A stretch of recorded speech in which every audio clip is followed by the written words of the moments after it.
ये अपनी बात को आप लोगों के सामने हमेशा देश को दिशा दिखाने का काम किया है और हम लोगों की शुरू से ही मांग रही है माननीय मुख्यमंत्री जी की, हम सब लोगों की रही थी कि देश भर में जातीय जनगणना होनी चाहिए।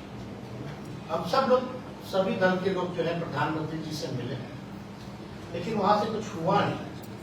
तो तय यही किया गया था कि हम लोग अपने बलबूते राज्य सरकार जो है कराएंगे और माननीय मुख्यमंत्री जी को धन्यवाद दिया जाता है कि एक ऐतिहासिक दिन जो 2 अक्टूबर का रहा, जो बापू का जन्मदिन हम लोग मनाते हैं, उस दिन जातीय आधारित गणना, जाति की क्या स्थिति है वो जो है सरकार द्वारा पेश किया गया।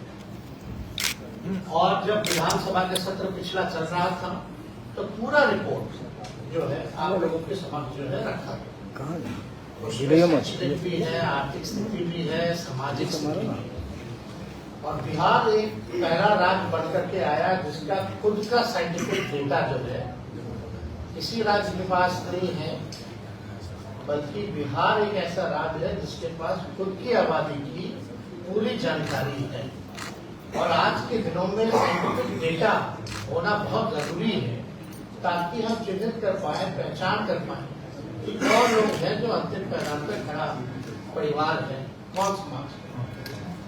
तो ये डेटा आप लोगों के सामने आ ही गया है, जिसमें कि लगभग जो है आप देखिएगा कि इसमें स्थिति जो है सारी स्पष्ट कर दी गई है। तो हम आंकड़ों में ज्यादा जाना नहीं चाहिए, लेकिन जब पेश किया गया तो हम लोगों का सरकार की यही सोच है कि व्हाट विल बी नेक्स्ट, अगला हम क्या करें। तो हम तो शुरू से कहते रहे कि ये जो महागठबंधन की सरकार नीतीश जी के नेतृत्व में बनी है, ये गरीबों की सरकार है और सामाजिक न्याय के साथ साथ आर्थिक न्याय देने वाली सरकार है। और देश में अगर सबसे बड़ा दुश्मन अगर कोई है तो बेरोजगारी और गरीबी है। और हर एक सरकार की कोशिश होनी चाहिए कि बेरोजगारी और गरीबी से हम लोग लड़े। अब जब आंकड़े जब सामने आ गए हैं और हम लोगों का मानना है और आंकड़ों में भी ये स्पष्ट हो गया है कि हर जाति में जो है गरीबी, चाहे ओबीसी हो, ईबीसी हो, एससी हो, जाति के लोग हैं, उसमें भी जो है गरीबी पाई गई। अब हम लोगों ने तय यही किया और इसमें सर्वसम्मति से सब लोग ने भी, माननीय मुख्यमंत्री जी ने जब प्रस्ताव रखा हाउस में तो सब लोग तैयार हो गए कि बढ़ाना, तो आरक्षण जो है उसको जो है बढ़ाया जाएगा जिस हिसाब का हमको रिपोर्ट आया है। उसमें एससी एसटी का भी बढ़ाया गया, उसमें पिछड़ों का भी बढ़ाया गया, ईबीसी का भी बढ़ाया गया। और क्योंकि ईडब्ल्यूएस पहले से ही सामान्य वर्ग के लिए 10% जो तय था वो तो हो ही गया, तो 50% से लगभग 65% जो है कर दिया गया, प्लस जो 10% जो 75% हम लोग जो है लगभग पहुंच। अब हम लोगों को क्या करना है, कल्याणकारी योजनाएं हम लोग लाए। अब हम लोगों को पता है कि कौन भूमिहीन है, जमीन नहीं जिसके पास, तो उनके सहायता के लिए माननीय मुख्यमंत्री जी ने ये भी पेशकश की कि उनको भूमि खरीदने के लिए हम लोग जो है 1 लाख रुपए की सहायता जो है करेंगे। 60,000 से 1 लाख तक पहुंचाते हैं। और जिसका झोपड़ी है, घर नहीं बन रहा, उसको भी 1,20,000 लोग जो है देंगे। दूसरी ये बात, तीसरी ये थी कि भाई अब जिनके परिवार जो 94 लाख जो गरीब परिवार है, जिसके पास रोजगार नहीं, नौकरी नहीं, उनको नौकरी के लिए विशेष सहायता के लिए 2 लाख रुपए की सहयोग हम लोग करें।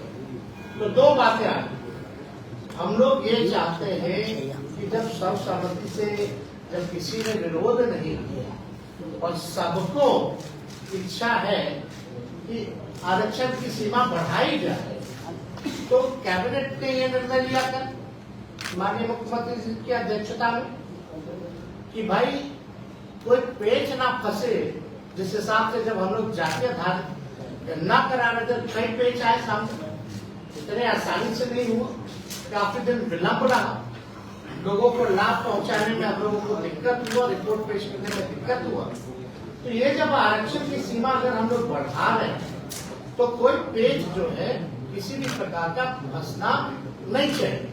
और माननीय वित्त मंत्री जी ने उदाहरण भी बताया, कई ऐसे मामले हैं जिसको शेड्यूल 9 में जो वो किया गया, रखा गया है। तो हम लोगों ने यही रिकमेंड किया है कि भारत सरकार जो है, जो आरक्षण की सीमाएं हम लोगों ने बढ़ाई है, उसको शेड्यूल 9 में जो है रखा है।